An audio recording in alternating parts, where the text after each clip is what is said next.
அனைத்திந்திய அண்ணா திராவிட முன்னேற்றக் கழக செயல் வீரர்கள் மீது தாக்குதல் நடத்திய திமுகவினருக்கு அஇஅதிமுக பொதுச் செயலாளர் எடப்பாடி கே பழனிசாமி கண்டனம் தெரிவித்துள்ளார். இது குறித்த விவரங்களை தலைமை செய்தியாளர் ஜெயக்குமார் வழங்க கேட்கலாம். வணக்கம் ஜெயக்குமார், கூடுதல் விவரங்களை வழங்கலாம்.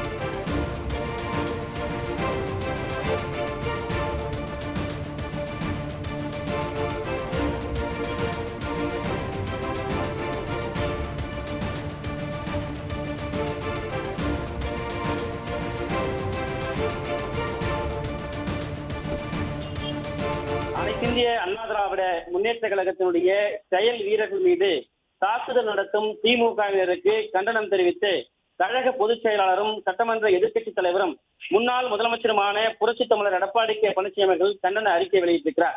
அவர் வெளியிட்டிருக்கூடிய அறிக்கையில், நடந்து முடிந்த தமிழ்நாடு சட்டமன்ற பொதுத் தேர்தலில் அனைத்திந்திய அண்ணா திராவிட முன்னேற்ற கழகம் மகத்தான வெற்றி பெறும் வேண்டும் என்பதற்காக அயராது பாடுபட்ட கழக நிர்வாகிகள் மீதும் தொண்டர்கள் மீதும் திமுகவினர் தாக்குதல் நடத்தியதாக செய்திகள் வருகின்றன. இந்த போக்கு மிகவும் கண்டிக்கத்தக்கதாகும் என்று அனைத்து இந்திய அண்ணா திராவிட முன்னேற்ற கழகத்துடைய பொதுச் செயலாளரும் சட்டமன்ற எதிர்க்கட்சித் தலைவரும் முன்னாள் முதலமைச்சருமான புரட்சித் தமிழர் எடப்பாடி கே பழனிசாமி அவர்கள் குற்றம் சாட்டியிருக்கிறார்.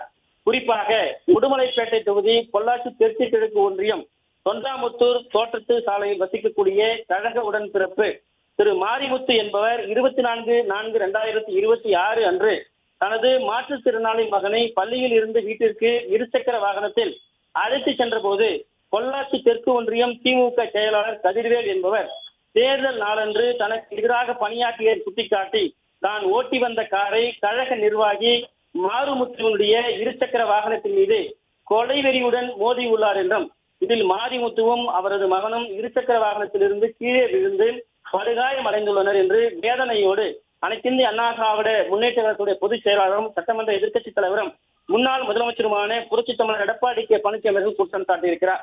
அப்போது அவ்வழியாக 4 சக்கர வாகனத்தில் வந்த அருண், ஜெகநாதன், சுகுமார் மற்றும் தங்கராஜ் ஆகியோர் படுகாயமடைந்த மாரிமுத்துவையும் அவரது மகனையும் மீட்டு மருத்துவமனையில் சேர்ப்பதற்காக தொண்டாம்பத்தூர் அரசு பள்ளி அருகே உள்ள பேருந்து நிலையத்திற்கு அருகில் செல்லுகிற போது திமுக ஒன்றிய செயலாளர் கதிர்வேல், அவரது மனைவி பானுமதி, அவரது தந்தை கோபால்சாமி மற்றும் திமுகவை சேர்ந்த செந்தில்குமார் உள்ளிட்ட சிலர் அரின்ராஜ் ஓட்டி வந்த 4 சக்கர வாகனத்தை உடைத்து சேதப்படுத்தியதோடு, அதாவது அருண்ராஜ் ஓட்டி வந்த 4 சக்கர வாகனத்தை கடுமையாக சேதப்படுத்தியதோடு காப்பாற்றிய 4 மீதும் கொலைவெறி தாக்குதல் நடத்த திட்டமிட்டு மிரட்டல் விடுத்திருக்கிறார்கள்.